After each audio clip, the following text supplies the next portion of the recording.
So behind me is my 992 GT3. Those words, when they come out of my mouth, I still cannot believe I'm saying it. But I have owned this car for nearly 1 month now, and there are 5 things that I really do not like about it. But that does not matter because there's about 5 million things I love about it.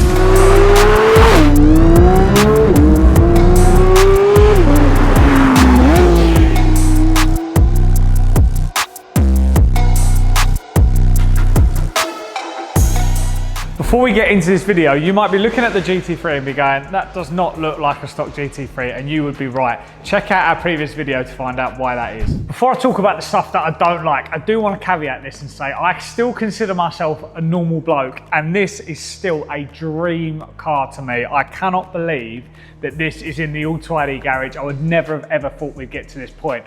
But that being said, there are a couple things that bug me. What bugs you the most then, Jack? Well, it'll probably be the gearbox, number one. So this has Porsche's amazing PDK, and yes, honestly, on the limit, this thing, as you're banging through gears, it is 10 out of 10. But the main drawback of this versus like a ZF8 or something that you get in a BMW is that when you're at low speeds, you literally have to wait for the clutch to like bite between going like first and reverse, and it's such a laggy gearbox. Like one of the things this sounds so trivial, but us trying to get the car in the right place to put it on the ramp, you have to like ride the accelerator, and it feels archaic. And I know that is because this is a GT car, so I recognize that, but it is still frustrating. So the next thing is the ride quality. Now, again, on track, on the limit, this car is 10 out of 10, but low speed is very like all over the place, very juddery.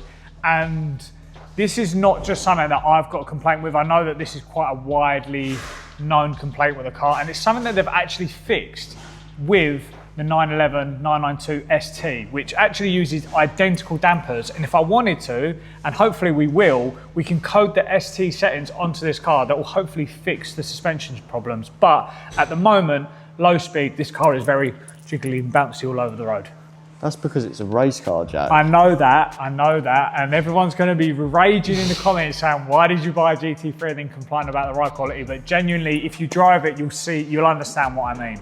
Oh, just as I was about to rev the engine, I realised one other thing I have a complaint about this is the seating position, because actually Liam ripped me for this before because I like my seat reclined, but I've actually looked online, and this isn't just me that thinks this, okay? So I'm gonna accept that I'm correct in this situation. The carbon seats are like bolt upright, so when you're like in the chair here, you just sort of, I don't know, I feel like I look awkward. Do I look awkward, Nathan? You do. You always look awkward driving though, Jack. Yeah, that's true. But I just feel like it could just do with just a little bit, like just a slight.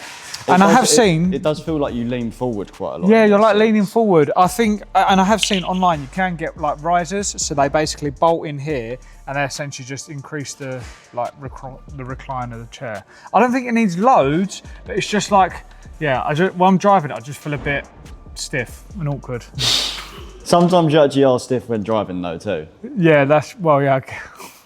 What are we talking about here? Right, so the real reason I've got in the car is the exhaust. And again, I feel like I'm an idiot complaining about this stuff. Like, it feels so silly, but these cars can sound amazing. And so it's not Porsche's fault. We can blame the EU for this, but this is going to sound good, isn't it, when I start up? It is going to sound good. It could sound better.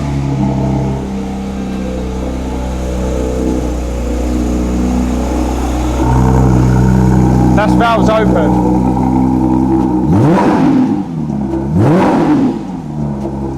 Sounds so good, doesn't it?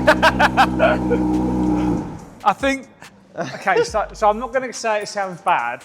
What I'm going to say is, I do feel like it could be louder and better, but there's room for improvement. There's room for improvement. I feel like an idiot saying this, so I'm not gonna lie. But what I mean is, when you're driving, like if you're putting your foot down, there's not like that scream that you feel like this car can have. Yeah, no, I do agree with that. But we're gonna fix that. So my final complaint about this car is one that I've actually already fixed, which is this area here and all of the other grey sort of black plastics that this car has on it.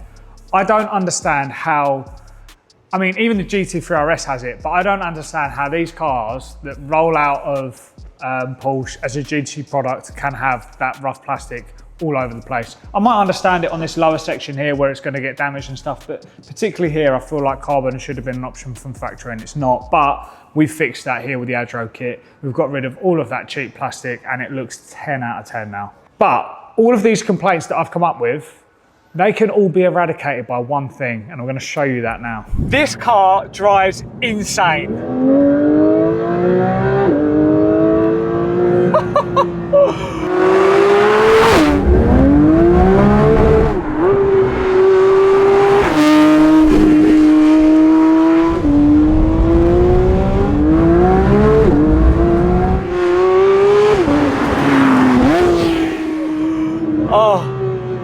All of the little issues you talk about, the minute you put your foot down, you don't give a f***. You do not care. This is the first time I've ever driven a car where you can feel every inch of it. You honestly can, wherever you place it on the road, you can feel every little nook and cranny that the road's got. You feel total confidence in the car. I don't feel that whenever I put my foot down, the car becomes unsettled. Honestly, it's insane.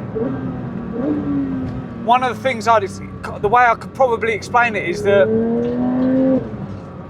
when you're in a Gran Turismo video game or something like that, the M2 now, our G87 M2, which is admittedly 700 brake horsepower, that car is consumed by its power.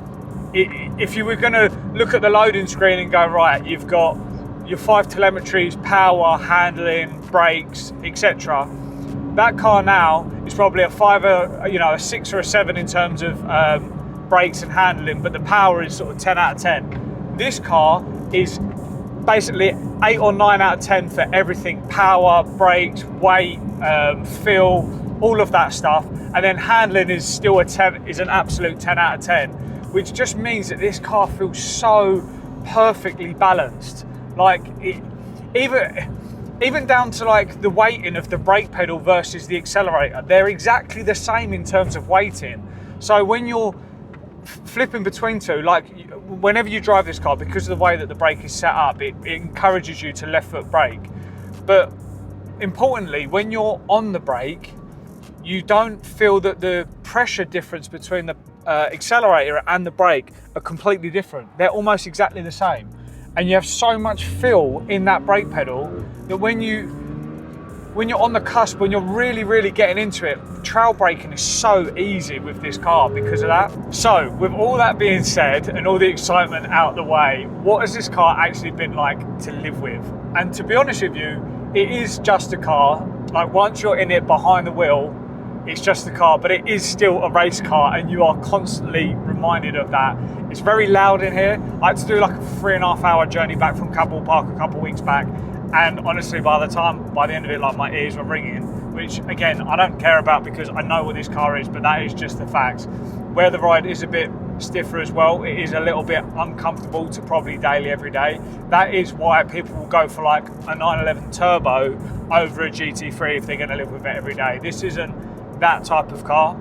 I'd be interested to drive a 911 Touring to see what that feels like compared to this, because if it's as raw as this, I do wonder about the whole daily ability of a 911 Touring that people always talk about. I'd be really interested to sort of see if that's true or if it's not. But otherwise, yeah, I'm obviously a little bit bolt upright, but this car is amazing.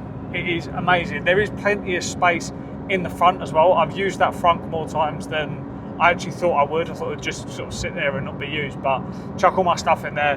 When you've not got a passenger as well, obviously you can use the seat, and if your stuff is small enough you're shopping, you can actually chuck it in the back. Not that I've done that yet because I feel like it would fly around, but there is the space there at least. One other small complaint is the fact that only this morning have I just picked this up from Porsche, because it went into those guys as the driver's side speaker was blown, which is a common fault with the 992s. I feel like this whole video I'm complaining. I promise you I love this car, I absolutely love it. But yeah, the driver's side speaker had blown, which is apparently very common with the Bose system on this car. And also the boot on the rear drive shaft had perished, which I don't understand how that's happened. because this car's done literally just over 5,000 miles now. It's just hit over 5,000 miles. So very young car, it's only a 2022 plate. So I was a bit surprised by that, but Porsche are good as gold. I took the car in to them for the speaker.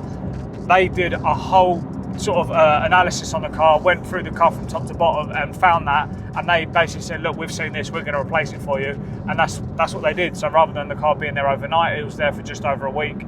So like top marks to Porsche there as well in terms of like service. That's been amazing so far. One thing I do actually like about living with this car is that Porsche are on the cutting edge when it comes to like stuff with Apple CarPlay. And I know that sounds really niche, but what's cool is that I can go into my Apple CarPlay here and I can go into the Porsche app and control all of my climate control, things like that through it, which is quite cool. You can change like your ambient lighting and set all different moods, and if you've got like favourite settings for your climate, you can do that, which is really cool. I've not been able to do that on a car before. I can't do that on my BMWs and stuff, but just on that as well from a daily perspective, it seems that the CarPlay here is like disconnected from this sort of infotainment screen, instrument panel screen here, because like when you're on the maps, it doesn't show up there, which is, I mean, even like VW, even our Tiago that I use every day with the missus has that. So that was a bit of a surprise, but again, they're kind of cutting edge here and a bit odd there, which is kind of how I felt like this car has been. It's like on the absolute edge of technology in some areas and then still very archaic in others, which is interesting. This is another thing I love about this car, and this is something that I was trying to replicate in all the BMWs, and this is going to sound silly, the thickness of the steering wheel, because it's super thin, super dainty, and like it's very firm. And again, that just transfers to like a lot more feel. There's none of this cushioning or anything like that. You just feel totally connected and at one with the car. So when you're on the edge, when you're on the limit of the car, you've got feel for what the front tyres are doing, which is so important.